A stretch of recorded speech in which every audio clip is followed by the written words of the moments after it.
Hello guys, welcome to the channel. Hope you're having a blessed day. Want to do my next faith video, and we're going to go over Numbers chapter 5 back to Numbers in the Old Testament. So let's straight into it. The purity of the camp.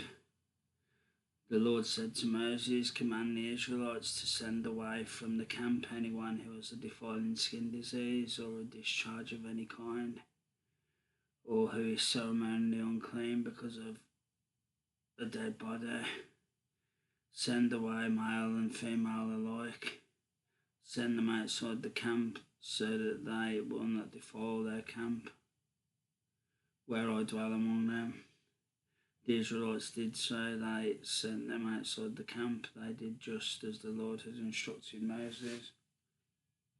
Restitution for wrongs. The Lord said to Moses, "Say to the Israelites, any man or woman who wrongs another in any way, and so is unfaithful to the Lord, is guilty, and must confess the sin they have committed. They must make full restitution for the wrong they have done, add a fifth of the value to it, and give it all to the person they have wronged. But if that person has no close relative to whom restitution can be made for the wrong, the restitution belongs to the Lord and must be given to the priest, along with the ram, and with which atonement is made for the wrongdoer. All the sacred contributions the Israelites bring to a priest will belong to him.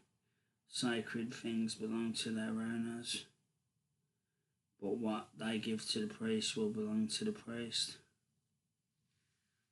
Then the Lord said to Moses, "Speak to the Israelites and say to them, if a man's wife goes astray and is unfaithful to him, so that another man has sexual relations with her, and this is hidden from her husband, and her impurity is undetected, since there is no witness against her and she has not been caught in the act, and if feelings of jealousy come over her husband, and he suspects his wife and she is impure, or if he is jealous and suspects her even though she is not impure, then he is to take his wife to the priest.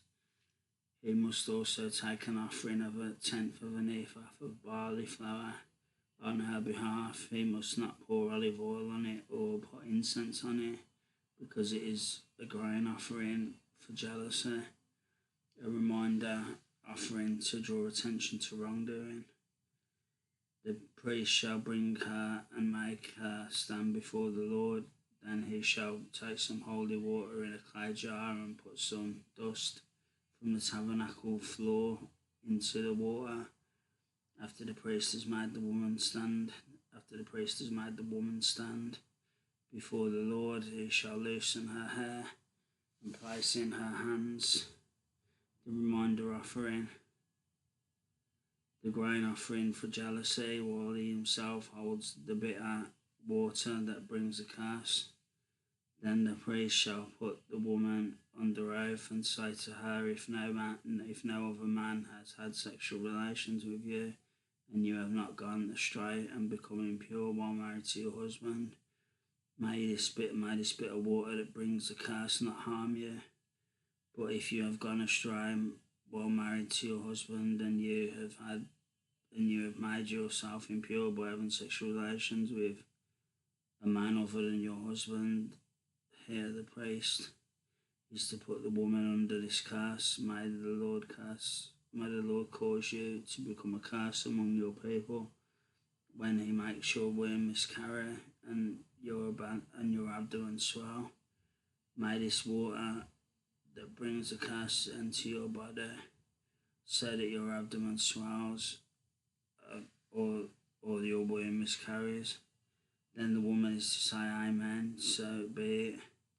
The priest is to write these curses on a scroll and then wash them off into the bitter water. He shall make the woman drink the bitter water that brings a curse, and this water that brings a curse and causes bitter suffering will enter her. The priest is to take from her hands the grain offering for jealousy, wave it before the Lord and bring it to the altar. The priest is then to take a handful of the grain offering as a memorial offering and burn it on the altar. After that, he is to make the woman drink the water. If she has made herself impure and has been unfaithful to her husband, this will be the result when she is made to drink the water that brings a curse and causes bitter suffering. It will enter her. Her abdomen will swell and her womb will miscarry, and she will become a curse. If, however, the woman has not made herself impure but is clean, she will be cleared of guilt and will be able to have children. This then is the law of jealousy: when a woman goes astray and makes herself impure while married to her husband, or when feelings of jealousy come over a man because he suspects his wife, the priest is to make her stand before the Lord and is to apply the entire law to her. And is to apply this entire law to her. The husband will be innocent of any wrongdoing, but the woman will bear the consequences of her sin. That's Numbers chapter 5, guys. The purity of the camp, restitution for wrongs, the test for an unfaithful wife. And that's it, guys. That's where we've got up to. We're up to chapter 6, Numbers chapter 6, the Nazirite, Numbers chapter 6, that's where we've got up to. So that's it. So I hope you can take something from that. I hope it blessed you in some way. I hope it gets to the right people. So that's all I want to say. We'll be back with some more videos soon. So that's it. So take care. God bless. Much love. I'll be back soon. Take care, guys. Love you all.